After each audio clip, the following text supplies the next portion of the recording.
Alright, I'm going to give you another method to solve quadratic equations today. We're going to solve by completing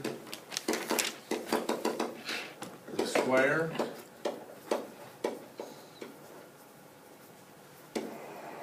We're going to solve quadratic equations by completing the square. This method will work every time no matter what. Factoring only works sometimes. Square roots only works sometimes. Completing the square works every time. Is it my favorite method, and would I choose to use this method? Probably not very often. Okay? But it's good to know how to do, and you got to know how to complete the square really before you can use the quadratic formula, which will be coming up next. Okay? So, first of all, really follow along here. Ask questions as we go. All right? We did a problem similar to this to start class, but I'll just write a basic one down here. We'll go 49. If I told you to solve this problem right here, what would you do first? Square root both sides, because that'll get rid of the squared part, right? Okay, so you square root, you get x plus 5 equals positive or negative 7, and then you subtract 5 from both sides and you get your answers. So x would equal, I'll write it out here, plus or minus 7 minus 5, which then you can actually, these come out nice. A positive 7 minus 5 would be 2, and a negative 7 minus 5 would be negative 12. Okay, so there would be your two answers. Everybody see how we got that? Okay. So we've done problems like this already. The reason this one was pretty easy to do using square roots was because it started as a quantity squared. You had a quantity squared right in your problem to begin with. Okay? Everybody got this one down? Take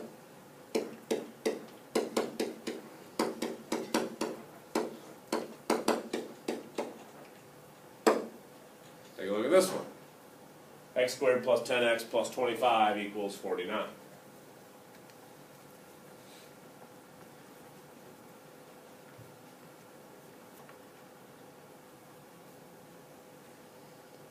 Other than the obvious 49, can anybody see the relationship between this problem and the one we just did?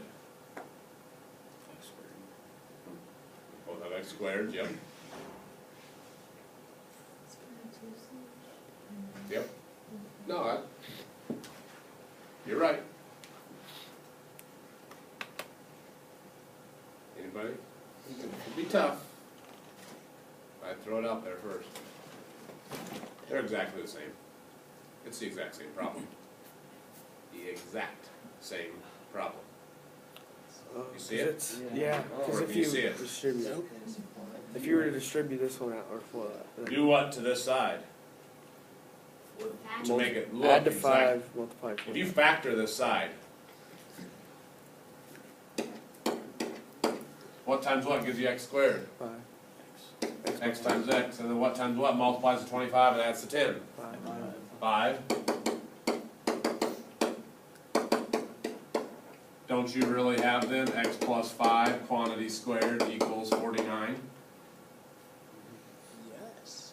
It's the exact same problem. Exactly the same problem, except the way I wrote it to start, you didn't see a perfect square. You didn't see it as a quantity squared right away. Okay? But it really was. Had we factored this like we did here, okay? Or once you get good enough, you kind of start to recognize it a little bit. But you had a perfect square here to begin with. Okay? So if you recognize that's a perfect square, you can write it as a perfect square. Okay? And then solve it just like we did the last one. I'm not going to finish this same problem again. We did that a couple minutes ago. But we'd square root both sides, and just like we did, because it's the exact same problem. Okay? But this right up here was a perfect square, and had you recognized that, you could have seen it was the exact same problem. So if you see this as a perfect square, you can write it as a perfect square. Does everybody know what I'm saying when I say perfect square? A perfect square is something that has been squared, so some quantity or some number has been squared to get that. Like the number 49 is a perfect square, 64 is a perfect square, 81 is a perfect square. Okay, a perfect square is something that has been a quantity or a number has been squared to get that. Okay? So, I just want you to think about that when you see some of these. Alright? So,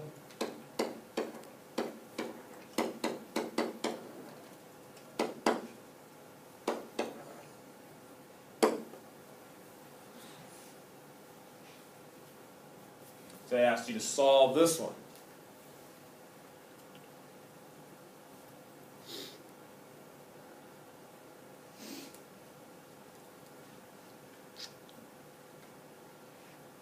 Is the left side a perfect square?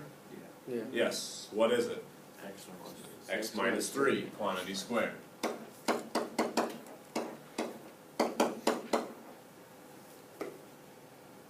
if you were to factor it, you get x minus 3 times x minus 3, which is x minus 3 quantity squared.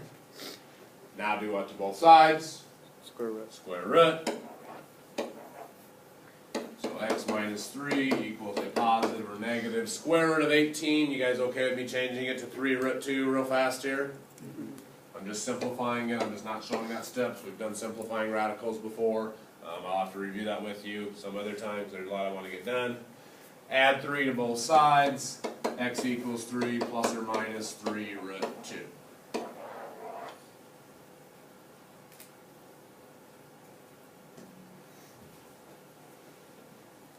Okay?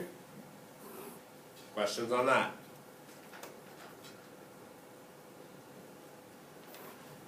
Okay.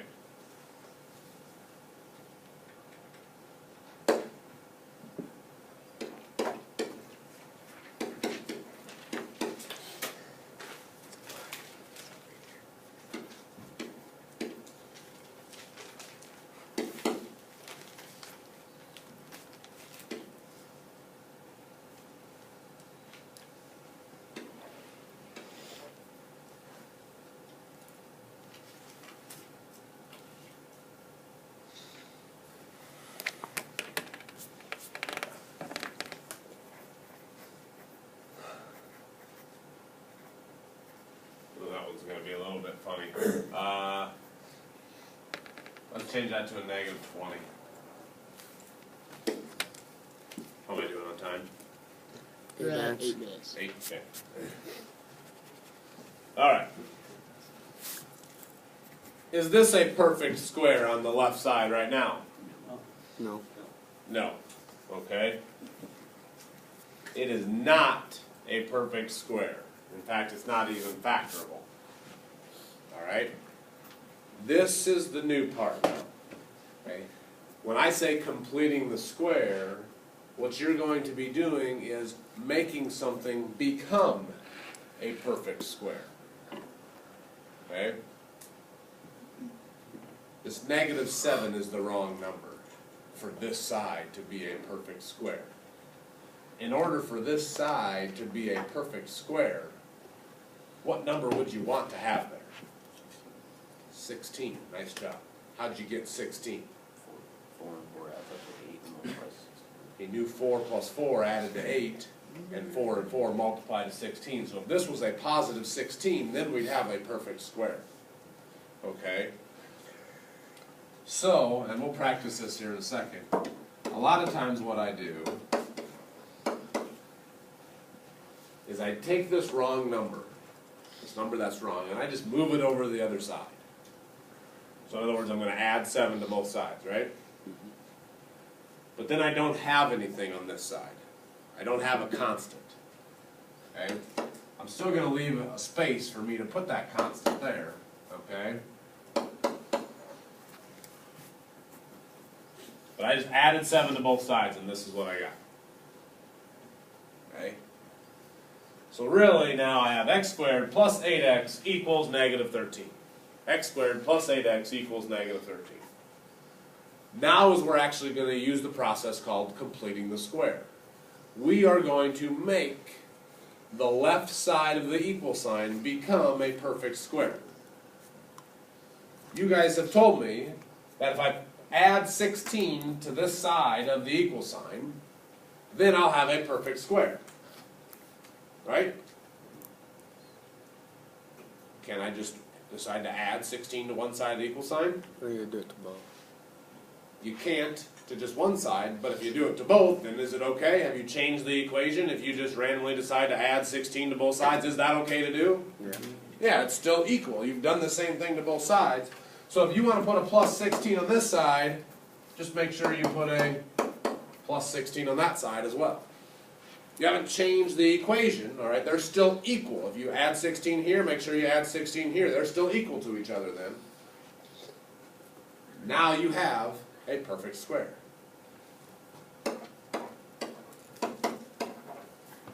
Because what is this? What quantity squared is the same thing as this? X plus 4. Okay? So x plus 4 quantity squared equals 3. And now do you know how to finish this problem? Mm-hmm. Square root both sides. Square root, square root. X plus 4 equals positive or negative root 3. Subtract 4 from both sides. X equals negative 4 plus or minus the square root of 3. Can you stop? No, we're only at 12. Yeah, I know. Any questions on this? Joey? Well, 8 times 1 is 8, and then 8 minus 7 is... Wait, never mind. Correct, but you want them to be the same number when you do factoring. Because you want a perfect square. You want it to be something times itself. You want it to be the same thing. Okay? You follow me? Yeah. Alright. Anybody else? Alright, go ahead and pause it.